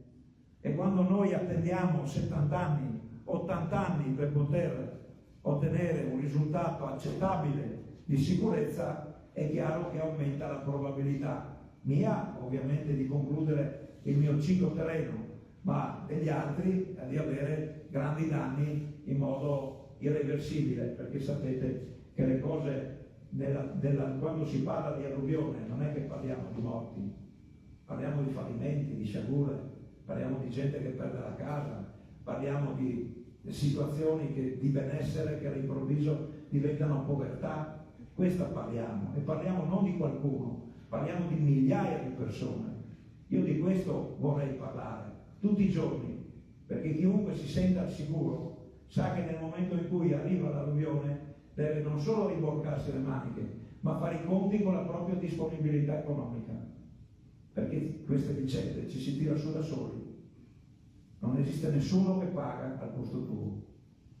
Io vorrei che fosse chiaro su questo, soprattutto a noi cittadini di Latisana, di San Michele, del Basso Friuli, di Ronchis, di Varmo, di Precenico, di Palazzolo, di Lignano, di Bibione. Questi sono purtroppo le realtà. E naturalmente c'è chi è emigrato dopo l'alluvione perché ha perso tutto. Questo vorrei che fosse chiaro. Non confrontiamoci sui morti. Vi prego, togliamo dal terreno il discorso dei morti. Speriamo che non accada mai, perché abbiamo un sindaco, abbiamo una protezione civile, abbiamo il sistema di allerta, tutti quanti devono essere allertati per salvare la vita, ma non si può rimanere al piano terra per portare su la televisione. La devi lasciare tutto ciò che hai. Questa è la cosa certa, perché quando arriva l'alluvione arriva a metri, non arriva a decimetri, e poi lo parti via con la scopa. Qui parliamo di un'alluvione, non parliamo di sciocchezze, insomma, no? E quindi il benedetto Dolfato deve prevedere tutto, cioè come dire, facciamo una prevalutazione di impatto ambientale che abbia contenuti anche economici, vediamo qual è la miglior soluzione, ma questo tempo qua può durare anni. Questo è un punto fondamentale che noi portiamo all'attenzione di tutti e soprattutto a noi stessi, perché su questa vicenda qua noi dobbiamo, perché il rispetto delle leggi, ma dobbiamo pretendere rapidità, dobbiamo pretendere certezza di tempistica, dobbiamo pretendere che i criteri di decisione siano trasparenti ed efficienti. Non si può immaginare di fare opere all'infinito, si devono fare le opere che si riescono, quella priorità deve essere farle subito. Questa è la questione fondamentale. E naturalmente noi abbiamo, sapete, costituito un'associazione che si affianca all'amministrazione, che ovviamente vuole portare avanti insieme, tutti uniti, come dire, la rivendicazione dei diritti di un territorio. Non parliamo solo di Latisana, parliamo di San Michele, che sono i nostri fratelli, parliamo dei nostri cugini, parliamo dei nostri, dico fratelli perché le popolazioni di Latisana e San Michele si sono sempre mescolate. Mia madre è di San Michele, mio papà di Latisana e via, insomma questa è stata la nostra storia, insomma, no? Quindi concludiamo con un principio di fondo: dobbiamo fare subito, non rinviare mai più. Questa è la nostra responsabilità. Sappiamo di essere sul filo del rasoio tutti i giorni e quindi ribadiamo con forza, saremo al 4 anche noi in Consiglio regionale con l'audizione, porteremo questo striscione, arriveremo naturalmente anche tutti i giorni a stare lì, però quello che non possiamo accettare ovviamente è di andare sott'acqua di nuovo. Grazie.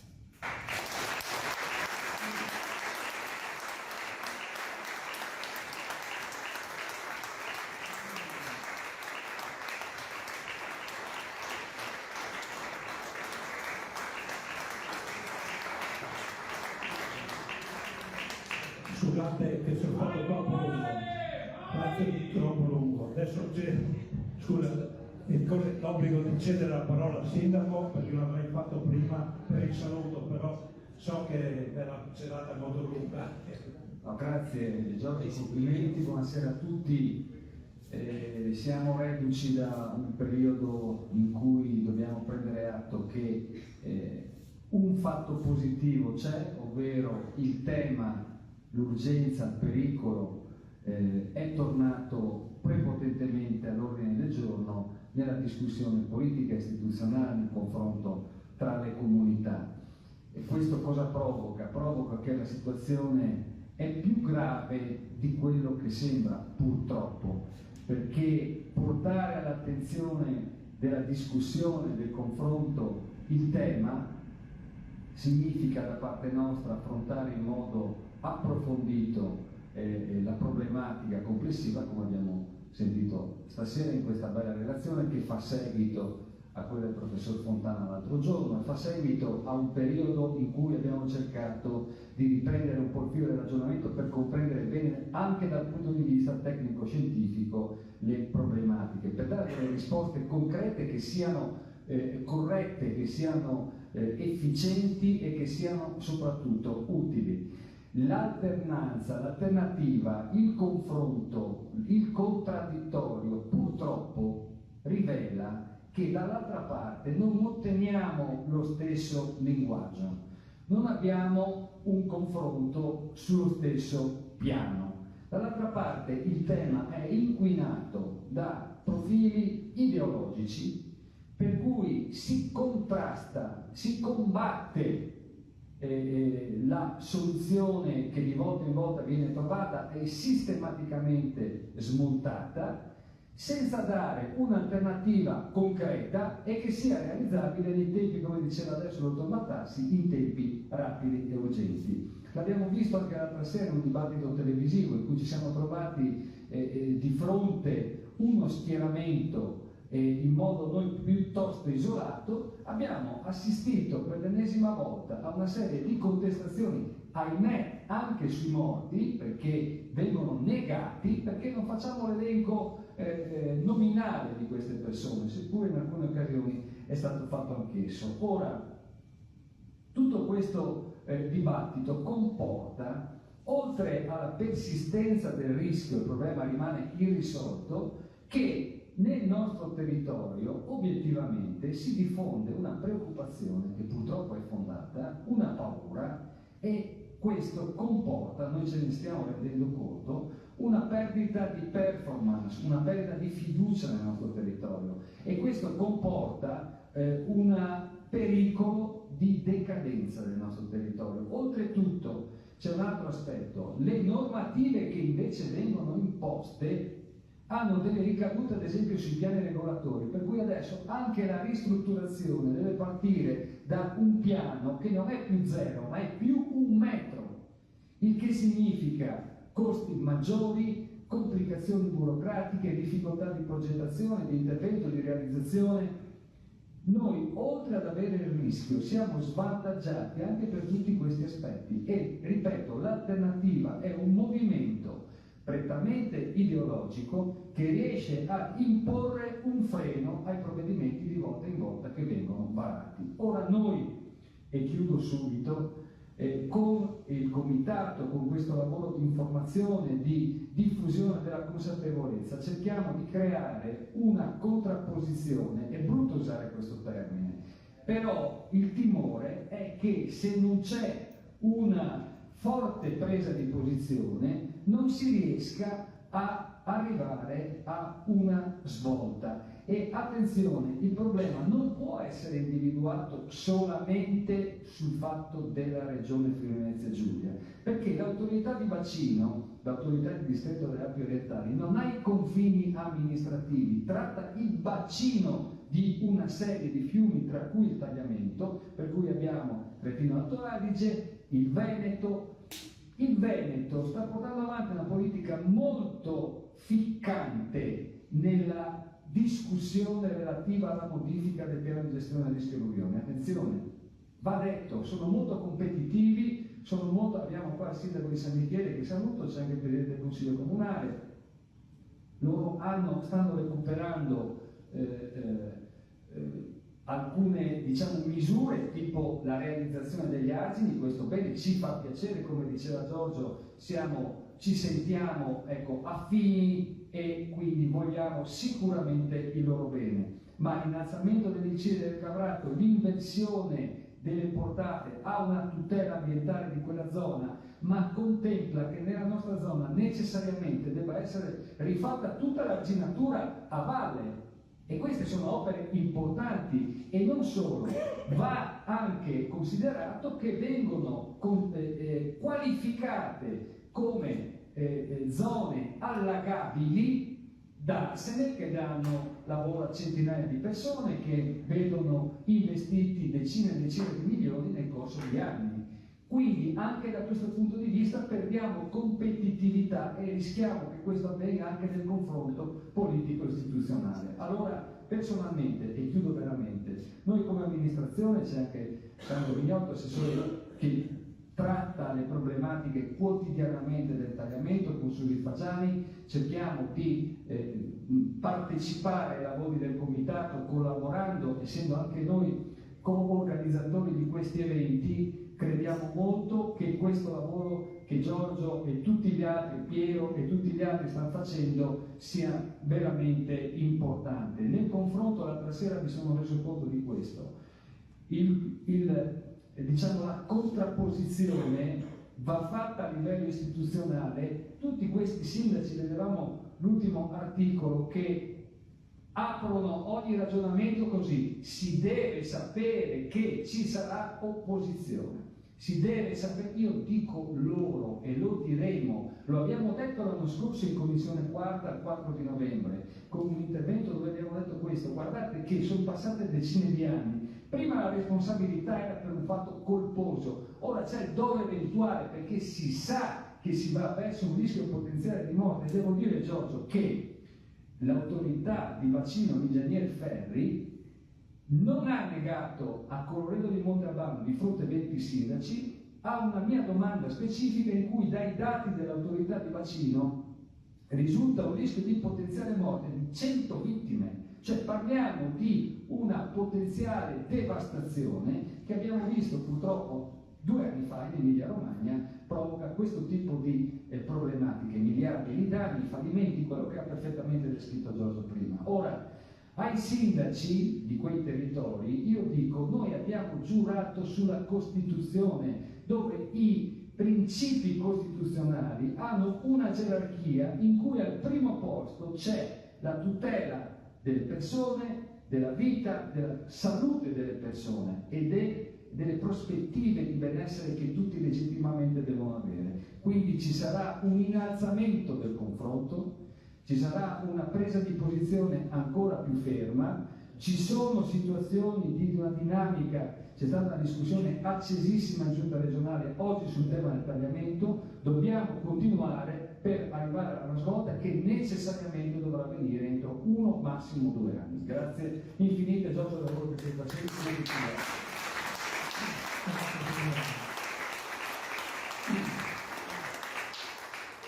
A voi domande e considerazioni. Prima domanda: se ci sono cose che volete approfondire, dettagliare, sono qua.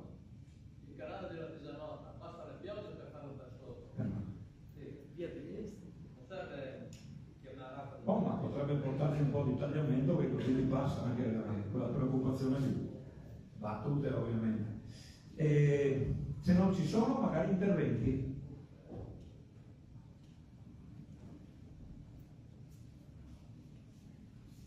Sì, buonasera.